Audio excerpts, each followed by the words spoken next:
जी अस्सलाम वालेकुम।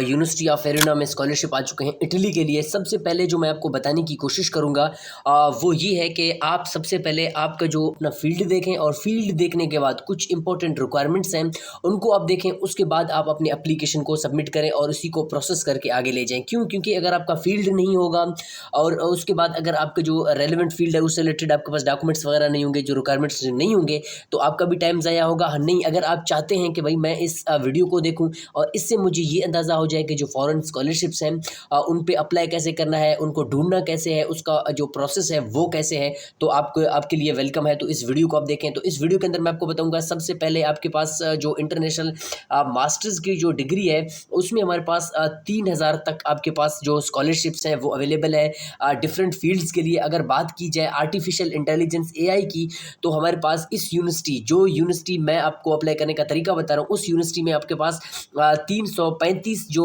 स्कॉलरशिप्स हैं आर्टिफिशियल इंटेलिजेंस के हैं। उसके बाद बायोलॉजी ऑफ ट्रांसलेशन रिसर्च के लिए आपके पास 140 हैं। इनको आप बेसिकली फर्दर देखें, जो एप्लीकेशन का प्रोसेस है उसको मैं आपको बताऊंगा, उसको आपने फर्दर प्रोसीड कैसे करना है ताकि आप अप्लाई करें। याद रखें, इस एप्लीकेशन को प्रोसेस करना और इसको इंडअप करने का जो डेट है, डेडलाइन है, वो आपके पास 30 मार्च है। 30 मार्च तक आप इसको अप्लाई कर सकते हैं। अब आप ये सोच रहे होंगे कि भाई ये जो हमारे पास मास्टर्स इंटरनेशनल डिग्री है, ये मैंने अगर पूरा पढ़ना है, फर्दर प्रोसेस करना है, तो इसको मैं कहाँ से डाउनलोड कर सकता हूँ? भाई इसको आप मेरे इस वीडियो के डिस्क्रिप्शन में चले जाएँ, आपको 2 लिंक मिल जाएंगे। एक लिंक आपको इस यूनिवर्सिटी के जो लिस्ट है जो अभी अभी मैं आपको दिखा रहा हूँ, वहाँ से आप अपना जो डिग्री का प्रोग्राम है उसको सेलेक्ट कर सकते हैं। उसके बाद दूसरा लिंक आपको मिल जाएगा ऑफिशियल वेबसाइट का, जहाँ से आप ऑनलाइन अप्लाई करेंगे। अप्लाई कैसे करना है, मोस्ट इंपॉर्टेंट तरीका ये है कि जब आप अप्लाई करते हैं तो आपने इस पेज से अप्लाई करना है। ये जो मैं आपको दिखा रहा हूँ, इस पीडीएफ से आपने अप्लाई करना है। कैसे अप्लाई करना है? इस पीडीएफ के अंदर आपको ऑफिशियल लिंक दिया हुआ है एप्लीकेशन फॉर्म का। आप देख सकते हैं कि यहाँ पे एप्लीकेशन फॉर्म का जो बेसिकली लिंक है, आप इसके ऊपर क्लिक करेंगे तो आपको डायरेक्ट एप्लीकेशन के ऊपर ले जाएगा। आपने जो वेबसाइट है उसके ऊपर आप जाके अपने जो फर्दर प्रोसेस होगा मैं पूरे डिटेल के साथ आपको बताऊंगा। इस वीडियो को बिल्कुल मिस नहीं करना। तो सबसे पहले हम क्या करते हैं, सबसे पहले आपने इस पीडीएफ को ओपन करना है। इसका लिंक मैं आपको दूंगा। जब भी आप इस पीडीएफ को ओपन करेंगे तो फर्स्ट काम आपने क्या करना है, फर्स्ट काम आपने अपने फील्ड को ढूंढना है, नंबर 1। दूसरा, आपने इसको स्क्रॉल डाउन करके नीचे बड़े प्यार से आना है। यहाँ पे आप देखें कि ऑनलाइन एप्लीकेशन फॉर्म लिखा हुआ है। आपने सिंपल इस ऑनलाइन एप्लीकेशन फॉर्म के ऊपर एक दफ़ा अपने इसके ऊपर क्लिक कर देना है। जो ही आप इस एप्लीकेशन के ऊपर क्लिक करेंगे तो आप यहाँ पे ऑनलाइन फॉर्म आपने सबमिट करना है। तो आप देखें कि आपके पास यहाँ पे डियर एप्लीकेंट, आपको कुछ रिक्वायरमेंट्स दिए जाएंगे, उनको आपने एग्री करना है। तो इससे पहले मैं आपको बताऊं कि आपने कौन कौन से रिक्वायरमेंट्स अपने जहन में रखने हैं ताकि आप इस एप्लीकेशन को प्रोसेस में ले आएँ। सबसे पहले आपके पास एक पासपोर्ट होना चाहिए। अगर आपके पास पासपोर्ट नहीं है तो कोई इशू नहीं है, आप अपना जो वैलिड आईडी कार्ड है यानी सीएनआईसी कार्ड है उस पर भी आप अप्लाई कर सकते हैं। अप्लाई करने का प्रोसेस मैं आपको बताऊंगा, 1 बाय 1 स्टेप आपको बताऊंगा कि आपने इसको अप्लाई कैसे करना है। आपके पास अपनी सीवी होनी चाहिए जिसमें आपका पूरा प्रोफाइल और डिटेल हो, और उसके बाद आपके पास ट्रांसक्रिप्ट होना चाहिए या आपकी जो प्रीवियस डिग्री है वो आपके पास होना चाहिए। अगर आपके पास आइल्स नहीं है, अगर आपके पास आइल्स टॉफल्स वगैरह नहीं है, तो आप यहाँ पे इंग्लिश प्रोफिशिएंसी सर्टिफिकेट से भी अप्लाई कर सकते हैं। अगर आपने बैचलर किया हुआ है तो जाहिर सी बात है आपको इंग्लिश प्रोफिशिएंसी सर्टिफिकेट का पता होगा, जो आपको आपका जो डिपार्टमेंट का डीन है, वो कंसर्न डीन, वो आपको बताएगा कि आप स्कॉलरशिप्स के लिए जो अप्लाई करना चाहते हैं या किसी जगह पे, वो आपको ये बताएगा कि जो स्कॉलरशिप्स हैं या आपके जो फॉरेन स्टडीज़ हैं उसके लिए एक इंग्लिश प्रोफिशिएंसी सर्टिफिकेट होती है, वो आपको इशू किया जाता है। इसका जो डेमो है वो आप देख सकते हैं, ये होता है इंग्लिश प्रोफिशिएंसी सर्टिफिकेट। ये आपको आपके कंसर्न डीन से मिलेगा जो आपका डिपार्टमेंट है। और उसके बाद आपने क्या करना है, अपने ट्रांसक्रिप्ट आपने लिया, अपने पासपोर्ट लिया, आपने ये सारी चीज़ें ली है, डॉक्यूमेंटेशन आपने अपना जो सेट करना है। एफएससी से लेकर आपने मास्टर्स तक, ये जो आपका बैचलर का डिग्री है, इस तक आपके पास तमाम डॉक्यूमेंट्स होने चाहिए। अगर फॉर एग्जांपल अगर आप 8th सेमेस्टर में हैं, अगर आपका रिजल्ट अभी तक नहीं आया, तो आप अपने प्रीवियस जो 1 ईयर है उससे पीछे का जो 7th सेमेस्टर है या 6th सेमेस्टर की जो डीएमसी है उसको भी आप अटैच कर सकते हैं। याद रखें, इसमें जो अटैच है वो पीडीएफ फाइल आपके पास होनी चाहिए, पीडीएफ फाइल होने चाहिए, या आपके पास इमेजेस होने चाहिए पीएनजी में, पीएनजी इमेजेस, या आपके पास पीडीएफ में होने चाहिए। अभी मैं आपको बताऊंगा कि इस एप्लीकेशन को आपने फर्दर प्रोसेस कैसे करना है।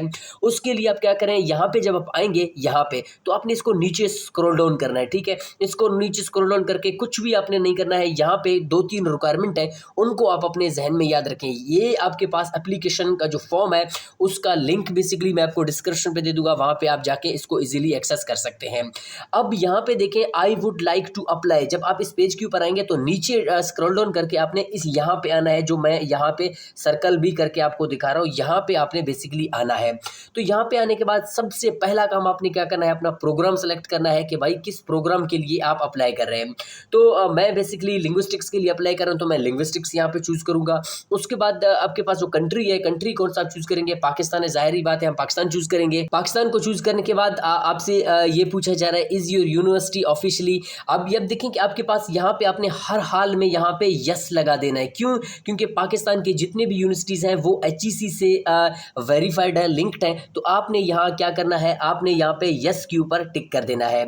और उसके बाद यहाँ पे आपने अपने जो ऑफिशियल वेबसाइट है यूनिवर्सिटी का, आपने यूनिवर्सिटी का जो वेबसाइट है वो आपने लिंक कॉपी करके अपने यूनिवर्सिटी का, मेरा लसबेला यूनिवर्सिटी है तो मैंने लसबेला यूनिवर्सिटी के वेबसाइट का जो लिंक है वो मैंने यहाँ पे प्रोवाइड किया। उसके बाद आपसे एक और सवाल पूछ रहा है कि have you already been pre admitted, क्या इससे पहले आपने मास्टर्स डिग्री लिया है यहाँ इटली में? तो आप कहें नो भाई, अगर आपने नहीं लिया तो आप यहाँ पे नो कर दें। उसके बाद आपने जो डिग्री है यूनिवर्सिटी का उसको आपने यहाँ पे सेलेक्ट करना है बैचलर्स डिग्री। जो ही आप इस बैचलर डिग्री के ऊपर क्लिक करेंगे तो आपके सामने एक नया पॉपअप आ जाएगा। अब आप देखें कि आपके सामने ये आ गया। अब आप CGPA को लिखेंगे। अब आपने CGPA को आप यहाँ पे परसेंटेज पे लिखेंगे। याद रखें आपने अपना जो CGPA है उसको 3.5 3.6 नहीं लिखना है। यहाँ पे बेसिकली आपने इसको क्या करना है, परसेंटेज में लिखना है। 70% है, 80% है, जो भी आपका है, तो वहाँ पे आपने इसको याद रखें। यहाँ पे आपने CGPA को परसेंटेज में लिखना है। अगर आपका 80 है या 70 है या जो भी आपका है उसको आपने परसेंटेज में ही लिखना है। तो आप फॉर एग्जांपल अगर आपका है तो 80, मैं यहाँ पे करूँगा भाई 80, ठीक है। 80 करने के बाद इसको जब आप क्लिक करेंगे तो आपके सामने ये आएगा, ठीक है। Have you applied for scholarship international as before in Italy? No भाई, मैंने कोई अप्लाई नहीं किया। इसको आप नो कर दें। नो करने के बाद आपने यहाँ पे नीचे आप देख सकते हैं कि आपके पास दो ऑप्शंस हैं। एक काल 2024-25 का है, एक आपके पास प्री एडमिशन है। आपने सिंपली क्या करना है, प्री एडमिशन के ऊपर एक दफ़ा क्लिक कर देना है।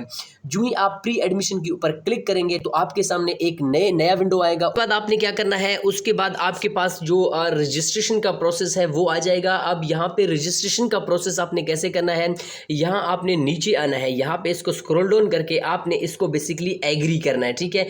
आप क्या करें, एग्री के ऊपर क्लिक करें। जो ही आप इस एग्री के ऊपर क्लिक करेंगे तो आपके सामने एक नया विंडो आ जाएगा जिसमें आप अपना जो पर्सनल डेटा है वो फिल कर सकते हैं।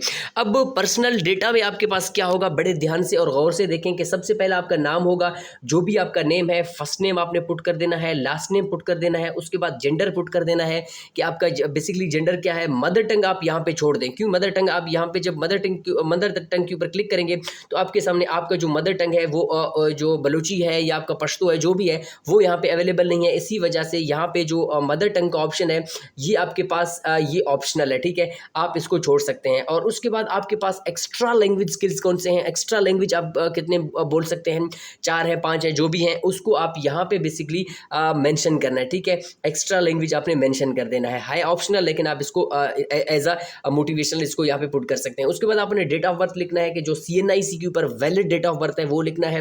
उसके बाद बर्थ ऑफ प्लेस लिखना है, किस सिटी में आप पैदा हुए हैं। और उसके बाद आपने यहाँ पे इसके ऊपर नो सेलेक्ट कर देना है। सेकंड सिटीजन, क्या आपके पास कोई सेकंड सिटीजनशिप है? अगर आपके पास है तो आप लिखें, नहीं तो आप यहाँ पे नो लगा दें। और उसके बाद आपने जो प्रोविंस ऑफ बर्थ है, यानी कहाँ पे आप पैदा हुए हैं, यहाँ पे आपने जो बर्थ है प्रोविंस का वो लिखना है। उसके बाद कंट्री ऑफ बर्थ, कहाँ पे आप पैदा हुए हैं, पाकिस्तान में पैदा हुए हैं, डेफिनेट बात है आप पाकिस्तान लिखें। इंडिया में पैदा हुए तो आप इंडिया लिखें। और उसके बाद residency of the country of origin. अब आप देखें कि आपके पास जो कंट्री है जहाँ से आप पैदा हुए उसमें आपका बेसिकली कुछ डिटेल्स है, उसमें आपका स्ट्रीट नंबर है, जो भी स्ट्रीट नंबर है वो आ लिखें। आप अगर आपका स्ट्रीट नंबर नहीं है, गांव में है, तो आप रैंडमली लिख दें 4-5 जो भी आपका है। उसके बाद आप सिटी के ऊपर क्लिक करें। सिटी के ऊपर क्लिक करने के बाद उसके बाद आप प्रोविंस के ऊपर क्लिक करें। उसके बाद जिप कोड आपके पास क्या है, जिप कोड आपके पास जो आपका जो सिटी का कोड होता है यहाँ पे 4-5 डिजिट का होता है आपके पास, जिसको पोस्टल कोड कहा जाता है, वो आपने यहाँ पे दर्ज करना है। और उसके बाद आपके पास कंट्री आ जाएगा, यानी किस कंट्री से हैं आप। तो पाकिस्तान है तो पाकिस्तान से, इंडिया से, बांग्लादेश से, जहाँ से भी आप हैं तो कंट्री के ऊपर आपने क्लिक कर देना है। उसके बाद फर्दर इंफॉर्मेशन आपसे मांगेगा कि क्या भाई आप मैरिड मैरिड है नहीं है, अगर आप मैरिड हैं तो मैरिड के ऊपर टिक करें, अगर आप अनमैरिड हैं तो अनमैरिड के ऊपर आपने टिक कर देना, ठीक है। यहाँ पे जब आप आएंगे तो यहाँ पे मैरिड और अनमैरिड का ऑप्शन आपको नजर आएगा। उसके बाद यहाँ पे आपने अपना जो पिक्चर है वो यहाँ पे आपने चूज कर देना है, पिक्चर आपका, ठीक है। उसके बाद फ़ोन नंबर आपने लिखना है, उसके बाद आपने जो ओरिजिनल यूनिवर्सिटी है उस यूनिवर्सिटी का नाम यहाँ पे लिखना है, और उसके बाद आपका जो बैचलर्स डिग्री है वो किस लैंग्वेज में हुआ था, ठीक है। वो ज़ाहिर बात है पाकिस्तान में मोस्टली इंग्लिश में है तो आपने इंग्लिश लिखना है। और उसके बाद आपके पास जो स्काइप आईडी है, अब आप कंफ्यूज नहीं हो जाएं, ये स्काइप आईडी हमारे पास नहीं है भाई, हम स्काइप को क्यों यूज़ करेंगे, इसको आप बिल्कुल छोड़ दें। और उसके बाद ये कह रहे हैं कि भाई आपने हमारे जो यूनिवर्सिटीज़ कोई कोर्सेज हैं उसकी अवेलेबिलिटी है, आपने कहाँ से हमें यहाँ पे विजिट किया था, आप यहाँ पे थर्ड ऑप्शन लगा दें। ये भी ऑप्शन है, इसको आप रैंडम कर दें, लेकिन आप यहाँ पे थर्ड ऑप्शन के ऊपर आपने क्लिक कर देना है, ठीक है। और फोर्थ के ऊपर, फिफ्थ के ऊपर जब भी आप क्लिक करेंगे तो कोई भी मसला नहीं होगा। उसके बाद आपने क्या करना है, उसके बाद आपने यहाँ पे टर्म्स एंड कंडीशंस को बेसिकली एग्री करके यहाँ पे नीचे आप आए, यहाँ पे आपको डन का ऑप्शन मिलेगा, ठीक है। आपने सिंपल क्या करना है, डन के ऊपर क्लिक करना है। जब डन के ऊपर आप क्लिक करेंगे तो आपको नेक्स्ट पेज के ऊपर ले जाएगा, जहाँ पे आप अपने जो डॉक्यूमेंटेशन है वो कर सकते हैं। डॉक्यूमेंटेशन में आपके पास जो सबसे पहली चीज़ है वो आपके पास आपका पासपोर्ट होना चाहिए, पासपोर्ट मस्ट है। अगर आपके पास पासपोर्ट नहीं है तो यहाँ पे आप देखें कि पासपोर्ट की जगह आप यहाँ पे जो आपका नेशनल आईडी कार्ड है उसके ऊपर भी आप अप्लाई कर सकते हैं। अगर आपके पास नेशनल आईडी कार्ड है उसके ऊपर भी आप अप्लाई कर सकते हैं। अगर वो नहीं है तो आपने क्या करना है, पासपोर्ट अगर आपके पास नहीं है तो आप यहाँ पे आईडी के साथ, अगर आईडी है तो आप आईडी के साथ करें, पासपोर्ट है तो पासपोर्ट के साथ करें जो है, और उसको आपने यहाँ पे पीएनजी फाइल में, यहाँ पे पीडीएफ या पीएनजी फाइल में यहाँ पे अपलोड कर देना है। उसके बाद सीवी है, रिज्यूम अपने सीवी को भी यहाँ पे अपलोड कर देना है, या पीएनजी में या पीडीएफ में, ये बात आप याद रखें। उसके बाद transcript of your record bachelors का उसको आप यहाँ पे करें, और उसके बाद इंग्लिश लैंग्वेज जो सर्टिफिकेट होता है उसको आप करें जो आपका डिपार्टमेंट देता है। मैंने आपको दिखाया था कि इंग्लिश लैंग्वेज प्रोफिशिएंसी सर्टिफिकेट है। उसके बाद ये आपके पास जितने भी हैं ये ऑप्शनल है, ठीक है। ये आपके पास जो ये पोर्शन है ये आपके पास ऑप्शनल पोर्शन है, इसको आप फिल करें या नहीं करें वो मैटर नहीं करता। उसके बाद नीचे एक आपको एक चेक मिल रहा है कि भाई आप यहाँ पे इस एप्लीकेशन को कंसीडर करके एप्लीकेशन को प्री एडमिशन के लिए इनरोल करना चाहते हैं as a non citizen of Italy. तो यहाँ पे आपने क्या करना है, यहाँ पे आपने इस यस के ऊपर टिक करके मजीद इसको फर्दर प्रोसीड करना है। यहाँ पे आप नीचे जब आएंगे तो यहाँ पे आपको अपलोड का ऑप्शन नजर आएगा, ठीक है। यहाँ पे अपलोड का ऑप्शन नजर आएगा। जो ही आप अपलोड के ऊपर क्लिक करेंगे तो आप डायरेक्टली इस पेज के ऊपर आएंगे। अपना जो डॉक्यूमेंटेशन है उसको कंप्लीट करेंगे तो आपके सामने लॉगिन और रजिस्टर का ऑप्शन आएगा। ये आपके पास लास्ट स्टेप है। इसमें आपने अपना जो बेसिकली ईमेल एड्रेस है, email address valid email address लिखें, अपना नाम लिखें, लॉगिन आईडी में आप अपना नाम लिखें, उसके आगे 3-4 जो आपका अपना चॉइस है वो लिखें। उसके बाद यहाँ पे आप अपना जो पासवर्ड है अपने मर्जी के हिसाब से पासवर्ड सेट करें। पासवर्ड सेट करने के बाद यहाँ पे आप लॉगिन और रजिस्टर के ऊपर एक दफ़ा आपने क्लिक कर देना है, ठीक है। जब आप इसके ऊपर क्लिक करेंगे तो आपके सामने ये ऑप्शन आएगा कि आपका जो एप्लीकेशन है वो प्रोसेस में है और सबमिट हो चुका है। तो आपको जल्द अज जल्द राब्ता किया जाएगा कि भाई आप एलिजिबल है या नहीं है यूनिवर्सिटी की तरफ से। तो आपसे गुजारिश है कि इस वीडियो को अपने दोस्तों के साथ, अपने अजीज़ अकारीब के साथ, स्टूडेंट्स के साथ लाजमी शेयर करें ताकि किसी का भलाई हो। इसका जो बेसिकली लास्ट डेट है, पहले भी मैं आपको बता चुका हूँ, डेट है वो बेसिकली 30 तारीख है, 30 जो मार्च है, 30 मार्च इसका लास्ट डेट है। तो आप कोशिश करें कि 30 मार्च से पहले जो प्रोसेस मैंने आपको बताया हुआ है तो इस प्रोसेस को आप अप्लाई करें। इस वीडियो को शेयर करें। अगर आप फर्स्ट टाइम चैनल के ऊपर हैं तो उसको सब्सक्राइब करें। मिलते हैं किसी इंटरेस्टिंग वीडियो के साथ, तब तक के लिए अल्लाह हाफिज़।